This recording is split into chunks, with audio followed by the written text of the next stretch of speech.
this is Adolf Ortiz with Rent My BBQ Pit, and right behind me is my offset trailer barbecue pit, and I'm going to walk you through how to start it up and get yourself going. Some of you are already pros that are using this, and you know, and you have your own system, but this is for those of y'all that are renting for the first time an offset trailer. Now, if you see here, I start by opening up the smokestack all the way and the main door. Now we're going to start the fire from the firebox.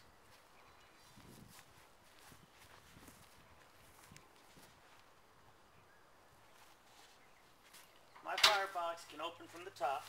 This is my ash bucket, so I keep it there to catch ashes. So you will open the firebox from the top. I will provide with you a firebox full of oak firewood. As you can see, my firebox is pretty big. Come on over. And it's pretty big, so it'll hold anywhere from 20 maybe logs or so. What I also provide is a spike to start the fire with, and all you have to do is light the bag. Put the bag on the fire grate, and it's simple. I have already the damper twisted open, just a twisting damper. I have the fire thing open, I have all that open. You just take the bag, you open one side of the bag. It's a light bag, so you open one side, and then you light up each side.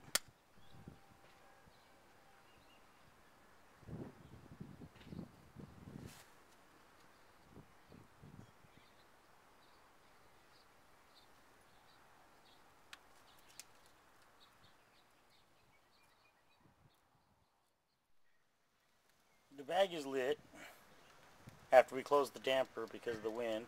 We were able to get the bag started. Leave the bag, make sure you leave the doors open for the firebox pit and that, because any of the fluid that is inside the bag, the smell will burn off out in the open air, and we don't want lighter fluid smell inside the pit. We will burn this for approximately 20 minutes or so to let it ash over, and then we'll put our first log in and start building our fire. As you can see, the coals have grayed over, ashed over. I'm going to spread them just a little bit.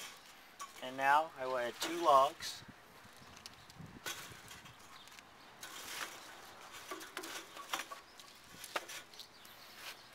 And open my vent back up.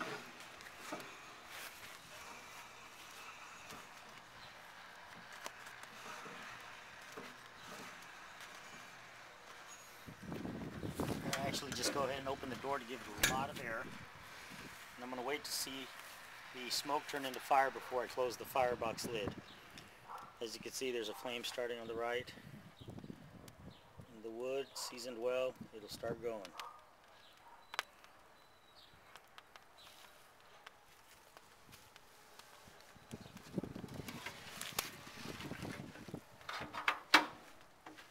I'll latch it down, and I'll look through the firebox, and it seems like it's flaming. I'm leaving my chamber door open, giving it good airflow to get these first 2 logs to turn to coals. Well, it's been about 5 minutes. The logs are still burning. They're going to turn to coals eventually. What I do at this point is now I go to the main chamber and close the lid, so that way the heat starts distributing throughout the pit. So bring the chamber down, verify that the exhaust is open all the way, and you should be good to go. That these 2 logs burn until they're coals, and monitor the temps. It has been another few minutes, and now what I'm going to do is, as the fire logs are burning, I'm going to now start closing the doors so the heat stays within the firebox and travels through the pit. I'm going to close it. Just leave it a crack open, not latch it down. Here's the latch. I'm not going to latch it down. I'm going to keep it cracked open so it still gets good flow in there as these first 2 logs burn up. On a windy day like this, I went ahead and added 2 more logs in there to help the fire go. Temperature is rising slowly. What I do also is I just used a couple of gloves. You could do anything, a bolt, anything. And I propped the door a little bit. I don't want to open it all the way because I don't want to lose what heat is in there. I propped a little bit to help draw more air through. This pit is designed for low and slow, so once it gets to temp and it's all heated up, it maintains. But to draw the air through, sometimes you have to crack it open a little. And that's what we're doing here. If it's not a windy day, not too much of a problem. As I cook, or I'm getting the fire ready, notice the smoke coming out of the stack is a thin smoke, kind of slightly bluish in color. What you want is a thin smoke. That's a sign that the fire is actually burning and not it's smoldering, because your logs should burn and not smolder. If you have a really thick white smoke, it's not really healthy for the food. And also if you get the yellowish or thick gray, actually yellowish, it's pretty bad because you're putting in impurities from the wood into the food at that point. If you got gray or black smoke, something might be on fire in the pit. So try to watch for those things. Try to always get a nice clean thin smoke. Even if it's a white smoke, if it's thin, it's a good smoke. My final instruction on the pit is going to be about the temps that are inside. What I have here is my regular temperature gauge, and it is showing about 160 right now. And it's kind of a little deceiving because where it's located, and it's probably uncalibrated, but I go by what that says and what I've seen in the past on my oven thermometers. I've put 4 oven thermometers inside so you can see how I have a hot spot in a couple places, a cooler spot, and then a nice medium temp there.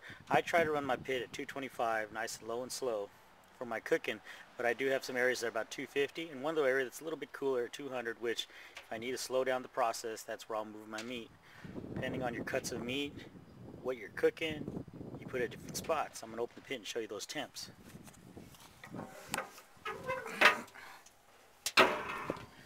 First of all, the top grade, it's hard to see it, but it's at 250 degrees. It's one of the hottest spots, of course, because the heat rises and then drops back out in the back of the exhaust. Right closest to the firebox is around 240, so it's pretty hot too. Right here in the middle is the coolest spot at about 205, and on the end we're sitting at 225, which is where I usually like to cook at. So that's usually my indicator where that thermometer and this one's at. I see the relationship. So about 160 on here is 225 median temperature in the pit. Over here is where I would cook my chickens. Over here on the top, probably my ribs, sometimes my chickens, and then of course briskets in the back. You can put your briskets all the way across. There's a about 20 degree difference, 25 degree difference between the pit. I'd put the bigger cuts in the hotter area, fat side down, and then I would put with fat side up in the other areas of the pit.